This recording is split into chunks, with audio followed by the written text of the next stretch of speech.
Hey everyone, I am Dipankar and welcome back to my channel. So this is the hyper realistic series. तो इसमें मैं दीपिका पादुकोण का ये portrait draw कर रहा हूँ। तो प्रीवियस वीडियो में मैं लूमिस मेथड से पूरा आउटलाइन ड्राइंग आप लोगों को दिखाया था। आज शेडिंग ट्यूटोरियल स्टार्ट होगा, ठीक है। तो वो वीडियो अगर नहीं देखो तो उसका लिंक मैं नीचे डिस्क्रिप्शन बॉक्स में डाल दूंगा या फिर मेरे चैनल में चेकआउट भी कर सकते हो।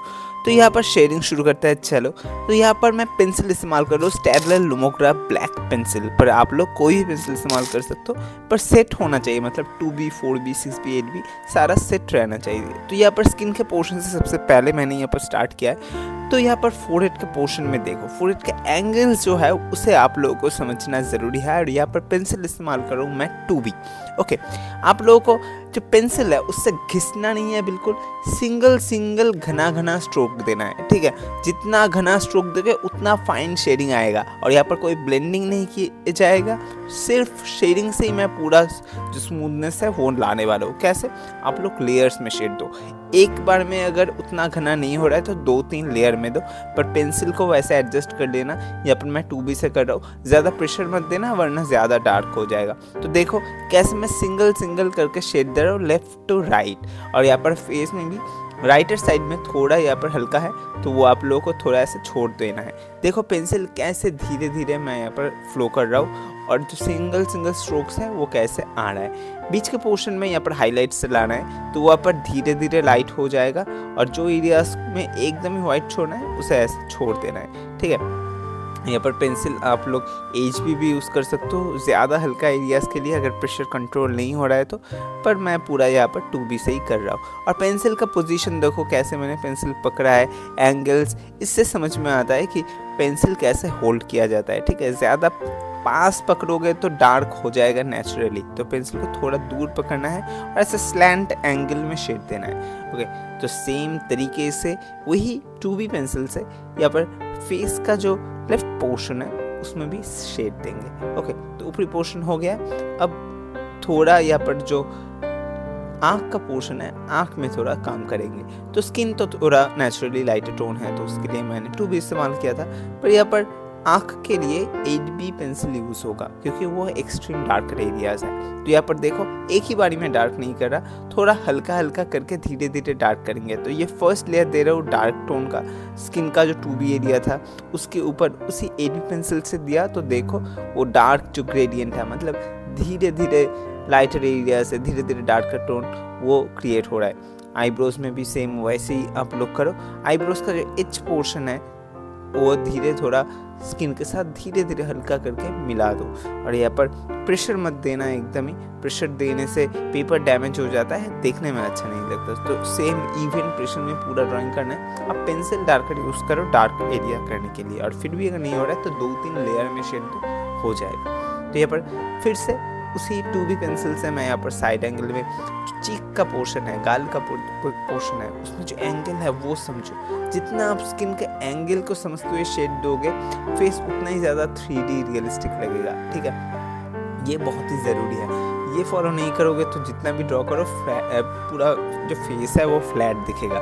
और अगर रियलिस्टिक ड्राइंग चाहते हो तो आप लोग थोड़ा ब्लेंडिंग को इग्नोर ही करो। ब्लेंडिंग करने से पूरा जो ड्राइंग है वो ऐसे फोटो की तरह फ्लैट हो जाता है, उसमें वो डेप्थ नहीं आता, डार्क एरिया लाइट एरिया का जो डेप्थ है वो नहीं आता। तो उसके लिए आप लोगों को ब्लेंडिंग जितना हो सके कम करना है, शेडिंग को फोकस देना है, मतलब स्ट्रोक्स जो दे रहे हो उसमें फोकस देना है। वो जितना स्मूथ कर सकोगे उतना आपका जो शेडिंग स्किल है वो बढ़िया होता जाएगा। तो यहाँ पर मैंने फ्लैट टोन दे दिया था, अब उसके ऊपर थोड़ा ऐसे डॉट करके टेक्सचर दे रहा हो गालों में।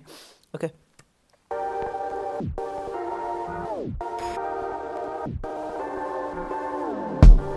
अब यहाँ पर आँखों में देखो थोड़ा मैंने ग्रेइश टोन ला दिया, मतलब एकदम वाइट नहीं छोड़ा।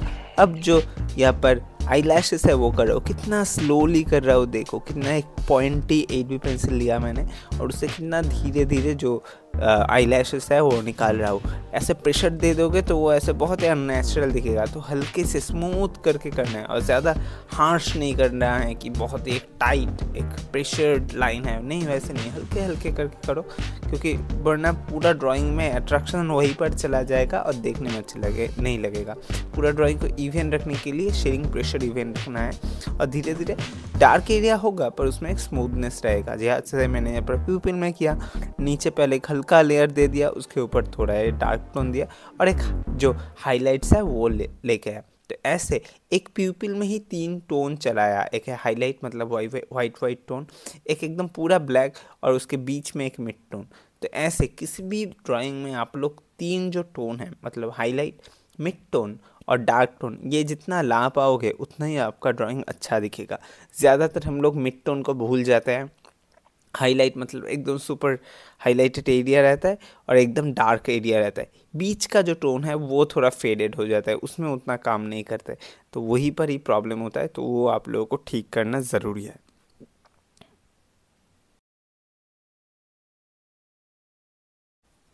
नाउ यहाँ पर मैं बालों के पोर्शन में शेड दे रहा हूँ। यहाँ पर रेफरेंस फोटो में बालों में देखना उतना ज़्यादा हाईलाइट्स नहीं है, तो यहाँ पर फ्लैट तो नहीं है, पर हमें यहाँ पर एंगल्स को भी ध्यान देना है।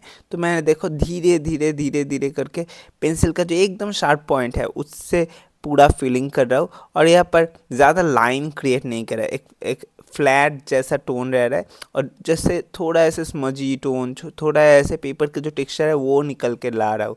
तो इसके लिए आप लोगों को थोड़े थोड़े लेयर्स में डार्क एरियाज को बनाना है और कम लेयर देके जो थोड़ा मिड टोन है बालों में भी वो लाना है। ठीक है, जहाँ पर ज़्यादा डार्क है उसमें 3 लेयर दो, जहाँ पर उतना डार्क नहीं है वहाँ पर 1-2 लेयर से ही हो जाएगा। तो यही है, देखो कोई ऐसे अलग अलग 1-1 करके बालों को नहीं बनाना है। एक ऐसे पैचेस बनाओ, कुछ एरियाज जो एरिया सेम टोन का लग रहा है, सेम हाईलाइट या पर शेडो का लग रहा है, उस एरिया को एक साथ शेड करो, जैसे कि मैं यहाँ पर कर रहा हूँ। ओके, पहले देखो कितना हल्का है पूरा एरिया, कितना हल्का मैंने बनाया। एक ही बारी में डार्क नहीं बनाया, एक बेसिक टोन से मैं पूरा फिलिंग किया। ये है फर्स्ट लेयर। ओके, ये हो जाने के बाद इसके ऊपर सेकेंड लेयर में देखो जो ज़्यादा डार्क एरियाज है वो दे रहा हूँ और जो एरिया थोड़ा कंपैरेटिवली हाईलाइटेड है उसे मैंने फर्स्ट लेयर का जो था उसमें ही छोड़ दे रहा हूँ। तो ऐसे बहुत ही सुंदर से ग्रेडियंट बन रहा है कि डार्क एरिया से लाइट एरिया की तरफ, एक ही बारी में नहीं, आप लोग ऐसे लेयर्स में करना है। ओके, सो नाउ यहाँ पर स्किन के पोर्शन में फिर से थोड़ा काम करेंगे। यहाँ पर जो नाक का पोर्शन है, नाक के ऊपर नाक का जो एंगल है सीधा नीचे की तरफ आया है, वो आप लोगों को फॉलो करना है उसी 2B पेंसिल से। और नाक में एक देखो सुंदर सा हाईलाइट है छोटा छोटा कुछ एरियाज़ में, तो वो हाईलाइट्स को आप लोगों को मेंटेन करना है। सिमिलरली जो साइड का पोर्शन है उसमें आप लोग को वैसे एंगल्स को समझते हुए शेड देना है, जैसे नाक नीचे की तरफ चला गया था। गालों में जैसे हमने लेफ़्ट साइड में किया वैसे ही मैंने यहाँ पर राइट साइड में किया। जो आँख है, आँख में भी देखो वैसे ही मैं 3 टोन ले आया, एक एकदम डार्क एरिया, एक थोड़ा मिड टोन और हाईलाइट्स के लिए वो एकदम सफ़ेद जो हाईलाइट है वो। यहाँ पर जो आँख का सफ़ेद पोर्शन है उसमें भी एकदम सफ़ेद नहीं छोड़ना है, थोड़ा ऐसे ग्रेइश टोन देना है ताकि बाकी एरिया के साथ थोड़ा ब्लेंड हो जाए। ओके, यहाँ पर जो आईब्रोज है उसमें देखो पहले एक बेस टोन दिया 8B से, कोई डिटेलिंग नहीं। पहले आप लोग डिटेलिंग के थोड़ा इग्नोर करो, पहले फ्लैट टोनिंग से उसको ऐसे फील करो, फिर जाके उसके ऊपर सेकेंड या फिर थर्ड लेयर में जो डिटेलिंग है वो दो। ठीक है, ये बहुत ही इफेक्टिव तरीका है और इससे ड्राइंग फास्ट भी होता है और इजी भी होता है। ठीक है, आप लोग इसे फॉलो करो। आई होप आप लोगों को समझ में आएगा कि कैसे मैं शेड करता हूँ। ओके,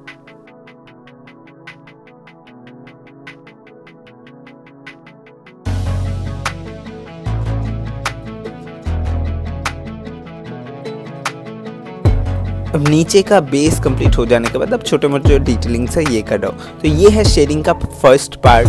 सेकंड पार्ट में बाकी जो पोर्शन है फेस का वो करेंगे, तो उसके लिए चैनल को ज़रूर सब्सक्राइब करके रखना और इस वीडियो को लाइक करना। 100 लाइक्स कंप्लीट कर दो तो नेक्स्ट वीडियो भी जल्दी चला आएगा। For now I am signing off, मिलता है नेक्स्ट वीडियो में, तब तक के लिए always do artistic and be artistic.